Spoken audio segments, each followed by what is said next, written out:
அனைவருக்கும் வணக்கம். இன்னிசை வந்தர்கள் நிகழ்ச்சியின் 6வது பகுதிக்கு உங்களை அன்போடு வரவேற்கிறேன். இந்த நிகழ்ச்சியில இசையமைப்பாளர்கள் சங்கர் கணேஷ் அவர்களை பற்றி நம்ம பார்த்துட்டு இருக்கோம். சங்கர் கணேஷ் இந்த ஃபீல்டுக்கு எப்படி வந்தாங்க, அவங்க என்னென்ன படங்களுக்கு இசையமைத்தாங்க, அவரை இசையமைத்த பாடல்கள் என்ன அப்படிங்கிறதுலாம் கடந்த 5 பகுதிகளை பார்த்தோம். சங்கர் கணேஷோட வாழ்க்கையில் நடந்த சில இன்ட்ரெஸ்டிங்கான விஷயங்களையும் நம்ம பார்த்தோம். அதனுடைய தொடர்ச்சி தான் இந்த பகுதி. இந்த நிகழ்ச்சிக்கு தொடர்ந்து ஆதரவு அளித்து வரும் நல்ல உள்ளங்களுக்கு இந்த நேரத்தில் என் இதயம் கனிந்த நன்றியை தெரிவித்துக் கொள்கிறேன்.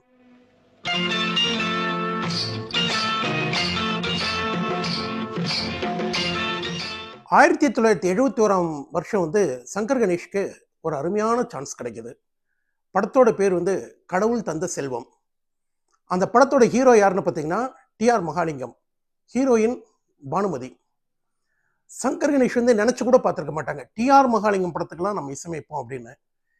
இது அவங்களுக்கு கிடைச்ச ஒரு பெரிய பாக்கியம். ஸோ 2 பேருமே என்ன பண்ணுறாங்க அப்படின்னா ரொம்ப டென்ஷனாக இருக்காங்க. ஏன்னா டிஆர் மகாலிங்கத்துக்கு இசையமைக்கிறோம், கூட பானுமதி வேற. இவங்க 2 பேரையுமே திருப்திப்படுத்தணுமே அப்படிங்கிறனால ரொம்ப டென்ஷனாகவே இருக்காங்க. கம்போசிங்க்கு டிஆர் மகாலிங்கம் வராரு. ஆனால் டிஆர் மகாலிங்கம் பார்த்தீங்கன்னா ரொம்ப கேஷுவலாக சங்கர் கணேஷ்கிட்ட பேசுகிறாரு.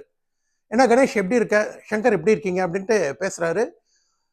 உங்ககிட்டலாம் பாடுறதுக்கு நான் கொடுத்து வச்சிருக்கணும் அப்படின்ட்டு சொல்கிறாரு டிஆர் மகாலிங்கம். இவங்களுக்கு என்ன சொல்கிறதுன்னே தெரியல. ஏன்னா டிஆர் மகாலிங்கம் அவரோட இசையில் பாடுறாங்க அப்படிங்கிறது பெரிய விஷயம். ஆனால் அவர் கேஷுவலாக உங்ககிட்ட பாடுறதுக்கு நான் கொடுத்து வச்சிருக்கணும்னு சொல்கிறாரு. உடனே சங்கர் கணேஷ் என்ன சொல்கிறாங்க, ஐயா நீங்கள் எங்ககிட்ட பாடுறதுக்கு நாங்கள் தான் புண்ணியம் பண்ணியிருக்கணும் அப்படின்னு சொன்னோன்னே, சரி மெட்டா வாசிச்சு காட்டுங்க அப்படிங்கிறார். எப்போ டிஆர் மகாலிங்கம் ஹீரோ அப்படின்னு தெரியுதோ அப்பவே இவங்க ஹை பிச்சில் ஒரு பாட்டை போட்டு வச்சுருக்காங்க. ஆடும் கலையே பாடும் தமிழே அருகே கொஞ்சம் வா அப்படின்னு அந்த பாட்டு பார்த்தீங்கன்னா ஹை பிச்சில் இருக்கும். இன்னொன்று கொஞ்சம் வெஸ்டர்ன் ஸ்டைல்லையும் போட்டிருப்பாங்க. இதை பாடி காட்டுறாங்க. பாடி காட்டினவுடனே ஒரு 2 தடவை கேட்குறாரு டிஆர் மகாலிங்கம். கேட்டுட்டு நீட்டாக பாடி கொடுத்துட்டு போயிடுறாரு. இது சங்கர் கணேஷோட வாழ்க்கையில் மறக்க முடியாத ஒரு விஷயம். இந்த பாடல் ஒரு ஹிட் பாடலானது. ஆடுகளையே பாடும் தமிழே அருகே கொஞ்சவா, பச்சைக்கிளையே பழகும் தமிழே பாடு. கடவுள் தந்த செல்வம் படத்துல பானுமதி பாட வேண்டிய ஒரு பாடல். பானுமதி அம்மா பேரை கேட்டாலே எல்லாருக்குமே ஒரு பயங்கலந்த மரியாதை எப்பவுமே இருக்கும். சங்கர் கணேஷ்க்கு உள்ளூர நடுக்கும். ஏன்னா நிறைய விஷயங்கள் பானுமதி அம்மா பற்றி அவங்க கேள்விப்பட்டிருக்காங்க. அவங்க ரெக்கார்டிங்க்கு வருவாங்க, அவங்களுக்கு அந்த டியூன் பிடிக்கலன்னா அவங்க பாட்டுக்கு ஏஞ்சி போயிடுவாங்க இப்படின்லாம் சொல்லி சங்கர் கணேஷை மிரட்டி வச்சிருக்காங்க எல்லாருமே. பானுமதிமா வராங்க. வந்தோடனே இவங்க 2 பேத்துக்கும் செம நடக்கும். ஆனால் வெளியே காட்டிக்கல. உடனே என்ன கணேஷ் நல்லா இருக்கீங்களா, என்ன சங்கர் நல்லா இருக்கீங்களான்னு பேசுகிறாங்க. பேசின உடனே இந்த டியூனை வாசித்து காட்டுறாங்க. பானுமதி அம்மா அப்படியே உட்காந்துருக்காங்க. கணேஷ் தான் பாடி காட்டுறாரு. பானுமதி அம்மா அப்படியே சங்கரையே பார்த்துட்டு பேசாமல் உட்காந்துருக்காங்க. ஃபுல் பாட்டையும் கேட்குறாங்க. கேட்டவுடனே 2 பேருக்கும் இப்போ என்ன சொல்ல போகிறாங்களோ இல்லை பாதியில் ஏஞ்சி போயிடுவாங்களா அப்படின்னு ஒரே ஒரு டென்ஷன்லேயே இருக்காங்க. ஃபுல் பாட்டையும் கேட்டுட்டு நாளைக்கு ரெக்கார்டிங் வச்சுக்கலாம் அப்படின்னு சொல்லிட்டு ஏஞ்சி போயிடுறாங்க.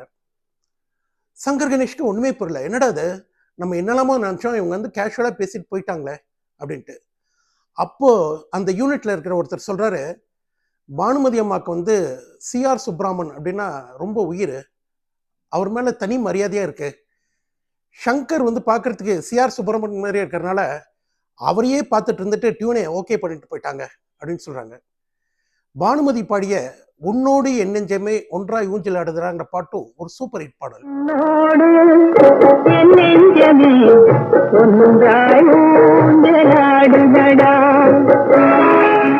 20/10/1972 அன்று ரிலீஸ் ஆன திரைப்படம் இதய வினை. எம்ஜிஆர், லக்ஷ்மி, மஞ்சுளா, சிவகுமார் நடித்த இந்த படத்துக்கு இசையமைக்கும் வாய்ப்பு இரட்டையர்களுக்கு கிடைச்சது. ஆனந்தம் இன்று ஆரம்பம், மெல்ல சிரித்தால் என்ன இதழ் விரித்தால் என்ன, டிஎம்எஸும் ஜானகியும் பாடிய பாடல். இந்த பாடல் காட்சியோட தான் இந்த படத்தோட ஷூட்டிங்கே ஆரம்பிச்சாங்க. ஆனந்தம் இன்று ஆரம்பம், மெல்ல சிரித்தால் என்ன இதயவினை படத்துல டைட்டில் முடிஞ்ச உடனே ஹீரோ இன்ட்ரடக்ஷன் சீன் ஒரு அருமையான பாட்டோட தான் ஆரம்பிப்பாங்க. டிஎம்எஸ் பாடிய காஷ்மீர் பியூட்டிஃபுல் காஷ்மீர்ங்கிற பாட்டு. எம்ஜிஆரோட படத்துக்கு 2வது தடவை இசையமைக்கக்கூடிய வாய்ப்பு கிடைச்சதை ரொம்ப அழகாக பயன்படுத்திட்டு இருப்பாங்க இன்னிசை வேந்தர்கள். காஷ்மீர் பியூட்டிஃபுல் காஷ்மீர் படத்துல குழந்தையை வச்சுட்டு பாடுற மாதிரி ஒரு பாடல் காட்சி கவிஞர் வாலி எழுதியிருப்பாரு. ஒரு வாலும் இல்லை, 4 காலும் இல்லை, சில மிருகம் இருக்குது ஊருக்குள்ளே. இந்த பாட்டோட டியூனை கேட்கும்போது நமக்கு மெல்லிசை மன்னரோட ஒரு பாட்டு ஞாபகத்துக்கு வரும். இருந்தாலும் இந்த பாடலும் ஒரு ஹிட் பாடல் தான். ஒரு வாலும் இல்லை, 4 காலும் இல்லை, சில மிருகம் இருக்குது. திருமண வாழ்த்தாக வரும் ஒரு பாடல். மணமக்களுக்கு வந்து அறிவுரை சொல்லி அவங்கள வாழ்த்துற மாதிரி ஒரு பாட்டை வந்து கவிஞர் வாலி எழுதியிருப்பாரு. அவருடைய வரிகளுக்கு வந்து உயிர் கொடுத்திருப்பார்கள் இன்னிசை வேந்தர்கள். டிஎம்எஸ் அவர்கள் பாடிய திருநிறைச்செல்வி மங்கையர்க்கரசி பாடல் ஒரு சூப்பர் ஹிட் பாடலானது. திருநிறைச்செல்வி மங்கையர்க்கரசி திருமணம் கொண்டாள் இனிதாக. நேற்றைய பதிவுல சொல்லியிருந்தேன், 1972ஆம் ஆண்டு சங்கர் கணேஷ் ஒரு சாதனை பண்ணாங்க. ஆனா அந்த சாதனை பண்ணி முடிக்கிறதுக்குள்ள அவங்க பட்டப்பாடு கொஞ்சம் நஞ்சம் இல்லைன்னு சொல்லியிருந்தேன். அது வந்து இந்த இதைவினை படத்தோட பாடல் பதிவுல நடந்த ஒரு விஷயம்தான். இதை பத்தி இசையமைப்பாளர் கணேஷ் பலமுறை பல பேட்டிகளில் சொல்லியிருக்காரு. இருந்தாலும் இந்த நிகழ்ச்சி வந்து சங்கர் கணேஷை பற்றிய நிகழ்ச்சி அப்படிங்கிறதுனால நானும் அதை ஒரு தடவை உங்களுக்கு திரும்ப சொல்றேன். இதைவினை படம் வந்து சங்கர் கணேஷ் இசையில எம்ஜிஆருக்கு அவர் 2ஆவதா பண்ண படம். ஏற்கனவே நான் ஏன் பிறந்தேன் பண்ணியிருக்காங்க. அதுல மக்கள் திலம் எம்ஜிஆரோட தலையீடு எதுவுமே இல்லை. ஏன்னா ஜிஎன் வெல்மணியோட படத்தெல்லாம் வந்து அவர் தலையிட மாட்டார். இந்த படத்துல வந்து கம்போசிங்க்கு எம்ஜிஆர் வரார் அப்படின்னு சொல்லிடுறாங்க. அதுவும் வித்வான் வே லட்சுமணன் ரொம்பவே மிரட்டி வைக்கிறாங்க ரெட்டையர்களை. எம்ஜிஆர் வராரு, எம்ஜிஆரை திருப்திப்படுத்துறது ரொம்ப கஷ்டம், நல்ல டியூனா போடுங்க, நல்ல டியூனா போடுங்கன்னு சொல்றாங்க. இவங்க 2 பேரும் பார்த்தீங்கன்னா ஒரு 105லேருந்து 120 டியூன் வரைக்கும் ரெடி பண்ணிட்டு வெயிட் பண்ணிட்டு இருக்காங்க. மக்கள் திலம் எம்ஜிஆர் வராரு. வந்தோடனே கம்போசிங் ரெடி ஆகுது, வாசிங்க அப்படிங்கிறாரு.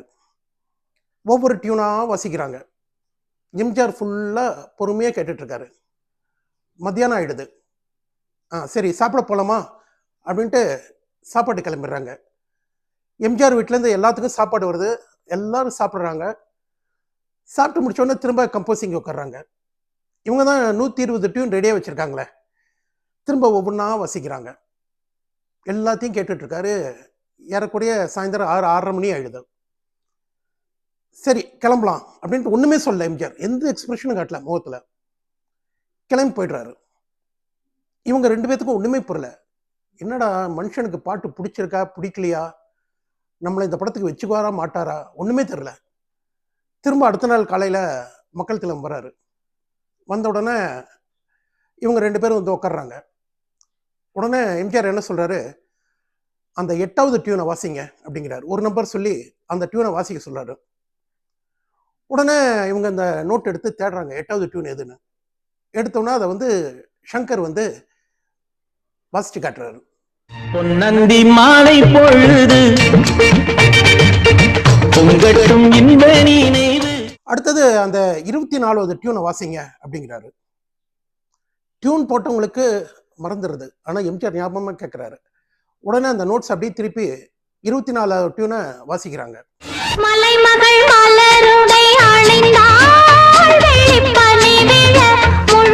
அடுத்தது அந்த 36வது டியூனை வாசிங்க அப்படிங்கிறாரு. திரும்ப அப்படியே பக்கத்தை தேடுறாங்க. தேடிட்டு அந்த டியூனை வாசிக்கிறாங்க.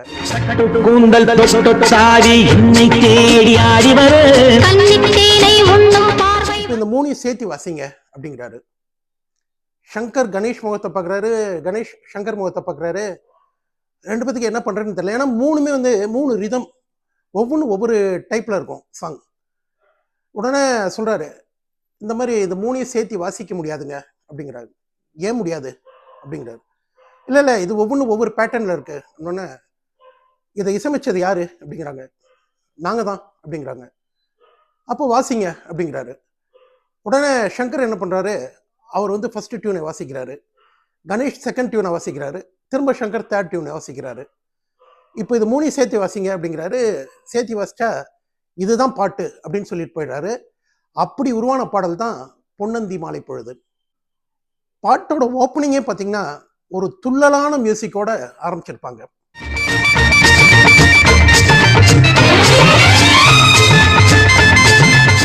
பொன்னந்தி மாலை பொழுது ஒரு சூப்பர் ஹிட் பாடலானது. பொன்னந்தி மாலை பொழுது இதய வினை படத்தோட கிளைமேக்ஸ் காட்சி. அதுக்கு ரீரெக்கார்டிங் பண்ணணும். காட்சிப்படி பார்த்தீங்கன்னா லக்ஷ்மி வந்து தூக்க மாத்திரையை சாப்பிட்டுட்டு வீணை வாசிச்சிட்டு இருப்பாங்க.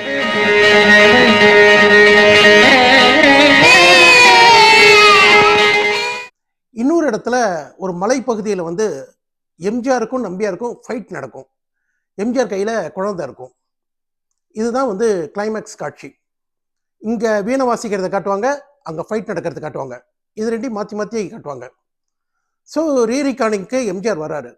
வந்துட்டு நாளைக்கு என்ன சீன் ரீரெக்கார்டிங் பண்ண போகிறீங்க அப்படின்னோடனே விஷயத்த சொல்கிறாங்க. சொன்னோன்னே எம்ஜிஆர் என்ன சொல்கிறாருன்னா, ஒரு 40 வீணையை வச்சு பண்ணலாமா அப்படின்னு கேட்குறாரு. சங்கர் கணேஷ்க்கு ஒன்றுமே புரியல. ஏன்னா 40 வீணைங்கிறதெல்லாம் நினச்சி கூட பார்க்க முடியாது. நம்ம புதுமையாக பண்ணலாம், இந்த ரீரெக்கார்டிங்கை வந்து 40 வீணை வச்சு நம்ம பண்ணுறோம், நாளைக்கு ரெடி ஆகிடுங்கன்னு சொல்லி போயிடுறாங்க. சங்கர் கணேஷ் உடனே தெரிஞ்ச இடத்துக்கெல்லாம் யார் யார் வீட்டில் வீணை இருக்கோ எல்லாருக்கும் ஃபோன் பண்ணுறாங்க. எல்லா இடத்துக்கும் ஆள் அனுப்புகிறாங்க. பிடிச்ச ஆட்களை பிடிச்சி வீணை எஸ் பாலச்சந்தரை ட்ரை பண்ணி, இன்னும் வீணை வித்வான்கள் யாரெல்லாம் இருக்காங்களோ எல்லாரையும் ட்ரை பண்ணி எல்லாரையும் கூட்டிகிட்டு வந்து ஒரு ஹால் ஃபுல்லாக உட்கார வச்சு அந்த சீனுக்கு ரீரெக்கார்டிங் பண்ணுறாங்க. சீனில் பார்த்தீங்கன்னா லக்ஷ்மி வாசிச்சுட்டு இருப்பாங்க, எம்ஜிஆரோட ஃபைட் நடக்கும். ரீரெக்கார்டிங் 40 வீணைகளை வச்சு இது வரைக்கும் எந்த ஒரு இசையமைப்பாளருமே ரீரெக்கார்டிங் பண்ணினதே கிடையாது. அதை பண்ணினது இன்னிசை வேந்தர்கள் சங்கர் கணேஷ் மட்டும்தான்.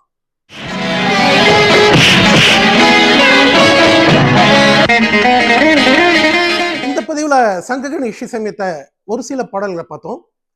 இதன் தொடர்ச்சி நாளைய பதிவில். நன்றி, வணக்கம்.